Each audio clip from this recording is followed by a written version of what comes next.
So discuss how the Indo-US trade deal reflects the changing nature of global trade architecture in an era of protectionism and geo-economic fragmentation. Introduction हमने देखी इसकी. So points में दो चार points note down कर लो.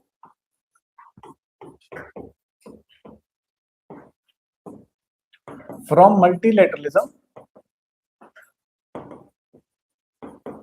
to strategic bilateralism.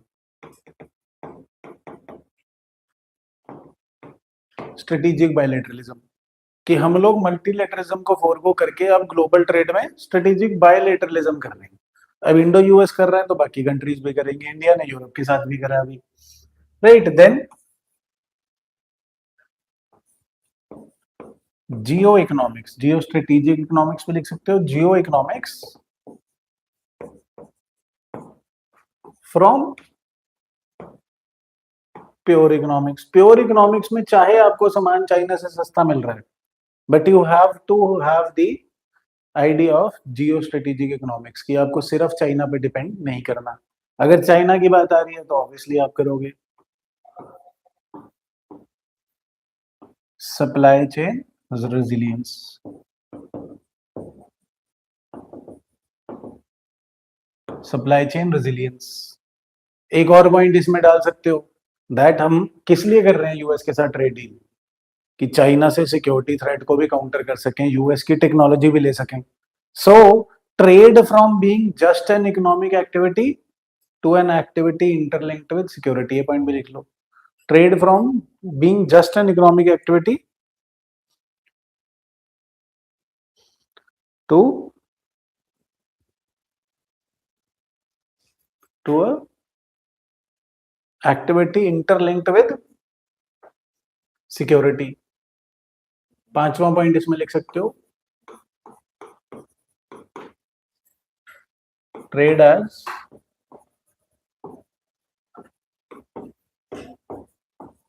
Tool for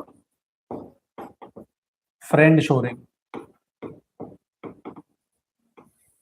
trade as a tool for friend shoring.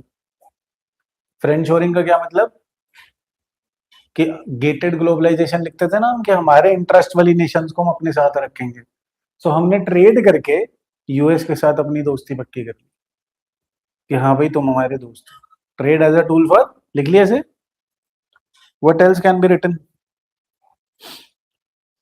Jio economics as a state craft. Geo economics as a state craft.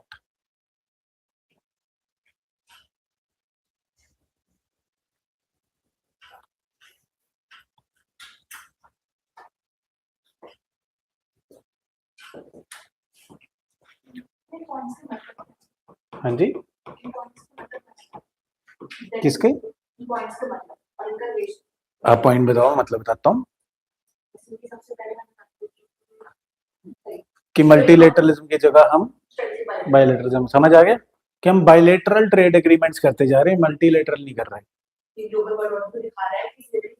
हाँ, जियो economics from pure economics का इसका मतलब ये है कि हमने, चाहे हमें इकोनॉमिक्स तो कहती सामान सस्ता चाइना से मिल रहा है उससे का ट्रेड डील, बट हमने जियो स्ट्रेटेजिक इकोनॉमिक ये देखी कि अगर हम सिर्फ चाइना से ट्रेड डील करेंगे तो हम ओवर डिपेंडेंट हो जाएंगे और हमें अपनी सिक्योरिटी और अपनी ऑटोनॉमी को भी ध्यान रखना है और बाकी सारों से ग्लोबलाइजेशन भी करनी है. Hence geo strategic trade deal भी करी है.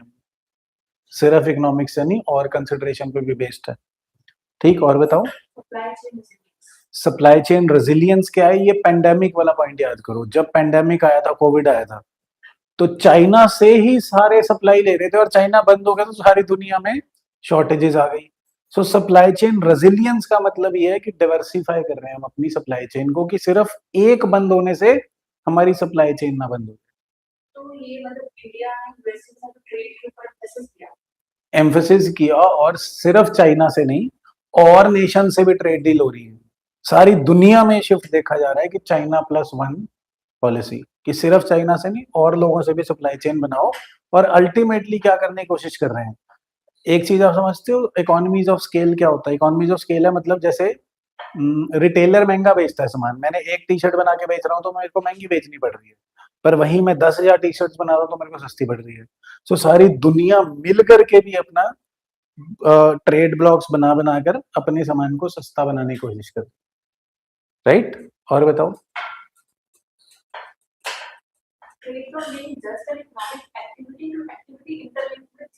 Security, yes. Just economic activity की हमें इससे पैसा कमाना है, ट्रेड से पैसा हम छोटी नेशन से भी ट्रेड करके कमा सकते थे, बट यूएस से तो हमने बोला कि हम तुमसे हर साल 100 बिलियन का इंपोर्ट करेंगे, है ना? तो हेंस हमने उनसे लाइबिलिटी लेके भी, इंपोर्ट उनसे ज्यादा बढ़ा के भी, जो भी $45 बिलियन का 100 बिलियन बोल के भी, वी हैव इंश्योर्ड कि यूएस की डिफेंस की टेक्नोलॉजी और यूएस का टेक्नोलॉजी ट्रांसफर और यूएस का इफ द नीड भी तो उनका वेपन्स हमें भी प्रोटेक्ट करेंगे, उनके अलायंसेस प्रोटेक्ट करेंगी। Hence from just an economic activity to activity linked with trade, sorry, activity linked with security. Defence से ऐसे रिलेशन हुआ ना, याद करो 1970s में जब वॉर होती है, जब बांग्लादेश बनाया जाता है, तो यूएस उस टाइम अपने एयरक्राफ्ट कैरियर इंडियन ओशन में भेज देता है कि इंडिया पाकिस्तान को मत मारो, नहीं तो हम तुम्हें मारेंगे। हम ऐसी सिचुएशन को अवॉइड करना चाहते हैं। हाँ हाँ हाँ हाँ, बिल्कुल।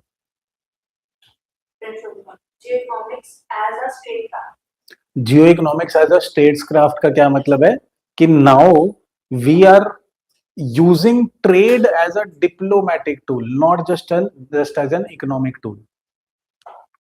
डिप्लोमेसी में यूज कर रहे हैं, दोस्ती बढ़ा रहे हैं, और ग्लोबलाइजेशन मतलब अपनी फ्रेंड शोरिंग कर रहे हैं, वही एक ही बात है, ठीक है?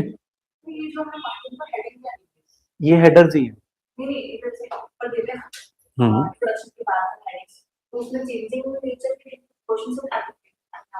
कैसे मतलब, मैं समझा नहीं।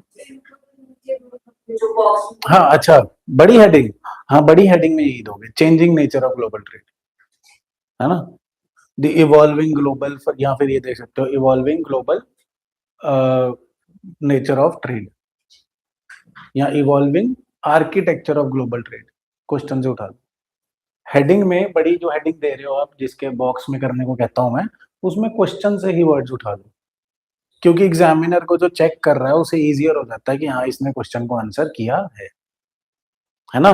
और इवन टॉपर्स ने ये भी रिकमेंड करा है कि एक वर्ड डालने से भी आपका आंसर बेटर हो जाता है, बिकॉज यूपीएससी की रिक्वायरमेंट होती है कि आपने एनालाइज करा है।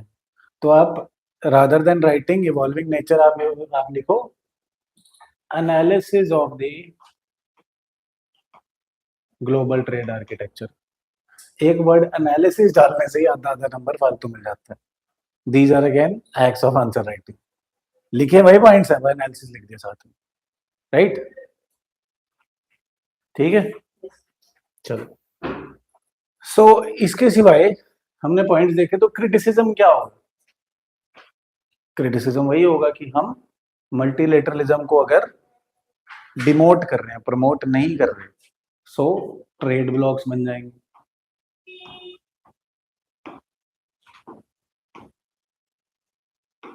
Trade blocks of the globe बनेंगे, है ना? इसमें WTO के नॉर्म्स कॉम्प्रोमाइज होंगे,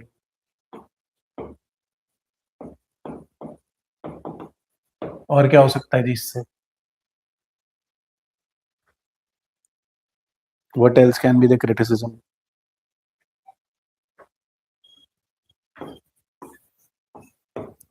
ये देखो, पॉलिटी से उठा के हमने IR में लगा दिया।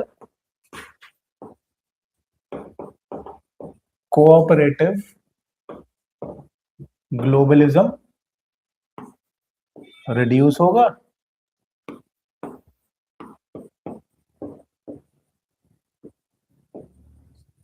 Trade competitiveness based upon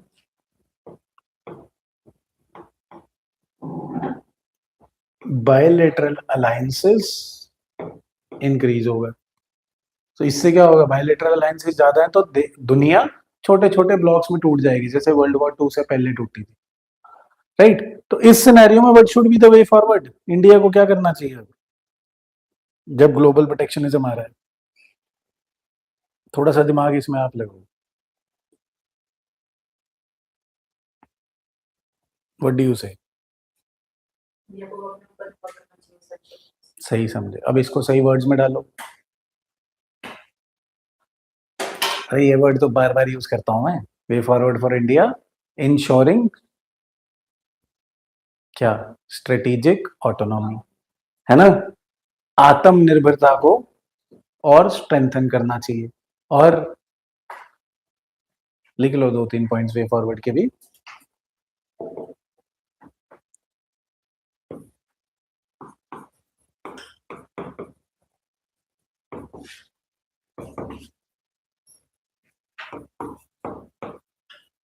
strengthening domestic competitiveness, इसमें एग्जांपल आ सकता है make in India. Then globally क्या कर रहे हैं, बैलेंस्ड डाइवर्सिफिकेशन की। चाइना को भूल ही नहीं जाना, क्योंकि यूएस का क्या पता है किसी भी दिन ट्रम्प चाचा टैरिफ लगा देते हैं। सो चाइना को भी ध्यान रखना है, बाकी दुनिया को भी ध्यान रखना है, ग्लोबल साउथ को भी ध्यान रखना है। देन रिवाइटलाइज मल्टीलेटरलिज्म, ये क्रिटिसिज्म का उल्टा रख दिया, बिकॉज मल्टीलेटरलिज्म अल्टीमेटली तो बेनिफिशियल है। All the world's a village और अ फैमिली, वासुदेव कुटुंबकम इसमें एग्जांपल आ सकता है। और कुछ रह गया हो, स्ट्रेटेजिक ऑटोनॉमी नहीं लिखा हमने। ये वर्ड्स देखना, safe guard,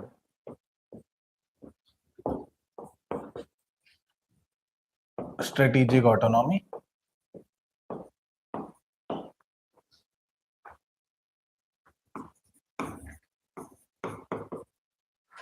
strengthen institutional mechanisms.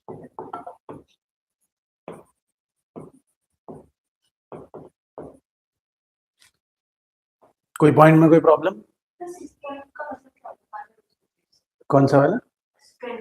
Institutional mechanisms ऐसा है कि जब आप दूसरे से ट्रेड कर रहे हो, if their governance mechanisms are strong and ours are weak, तो फिर कैसी डील होंगी? जैसे बफोर्स में करप्शन हुई, या रशिया हमारे साथ 10 रुपए की चीज हमें 250 की बेच गया।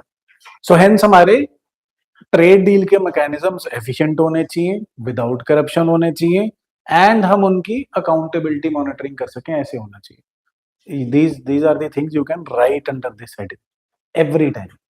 और ये पॉइंट हर जगह काम आ सकता है, किसी भी question of polity, governance, IR, सारी जगह काम आएगा, बिल्कुल है। So hence you will understand, करते करते करते जितने, जब 1000 आंसर लिख लोगे, मेन आंसर राइटिंग करोगे, तो यू विल अंडरस्टैंड कि कुछ पॉइंट्स कॉमन पॉइंट्स होते हैं, कॉल देम शोल्डर पॉइंट्स, कि then people would say dimension नहीं मिल रही, डायमेंशन है सामने है, बार बार यही यूज हो रहे हैं। तो इन शोल्डर पॉइंट्स को आप टॉपिक वाइज अपनी एक डायरी मेंटेन करके लिख लेना साथ में, खासकर जो स्टार्ट कर रहे हैं, right, so that you have that कि ये वाला पॉइंट तो लिख ही देंगे, है ना। इसमें करंट, जिस साल आप मेंस लिख रहे हो करंट एग्जांपल डाल दो। इस साल क्या एग्जांपल डालोगे इसमें? इंस्टीट्यूशनल मैकेनिज्म्स इंडिया कैसे स्ट्रेंथन कर रहा है, कर्म योगी मिशन डाल सकते हो, डाल सकते हो। आई गॉट वाली ट्रेनिंग डाल सकते हो। और क्या डाल सकते हो? जो पिछले आई गॉट वाली ट्रेनिंग जो सरकारी अधिकारियों को ऑनलाइन मिल रही है, जो पिछले हफ्ते हमने पैमाना पहचान वो पढ़ा था, strengthening at the grass root level, capacity building at the grass root level, उसको डाल सकते हो। सो करंट एग्जांपल डालोगे तो your answers will outshine others. Got my point now? कोई प्रॉब्लम अब किसी भी पॉइंट में? हाँ जी।